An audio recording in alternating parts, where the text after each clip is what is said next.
سلام علیکم، خیلی خوش اومدین به امروز. خب امروز میخوام یه نیمچه خرید بریم چون خیلی واجبه محصولات پوستی که میخوام. اول از اینجا خریدم و بعدش رفتیم نونقندی خریدیم. نونقندی واسه خیلی نوستالژیه و بعدش هم رفتیم خونه. حالا بریم خونه محصولات رو بهتون نشون بدم. لاک یادت نره که صورت دارم که تو پاچمون نکردم.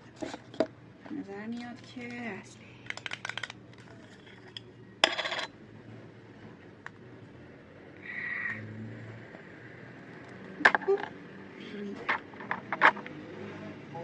مالی بکرم. اوکی میشه که میزنم بزنده. این واسه سفید کننده دست خیلی من قبولش دارم. مثلا به میزم گند زده شد ولی خب ببین تاثیر رو. بعدم از این گیره تق خریدم. امروز چطور بود؟ فردا میبینمتون.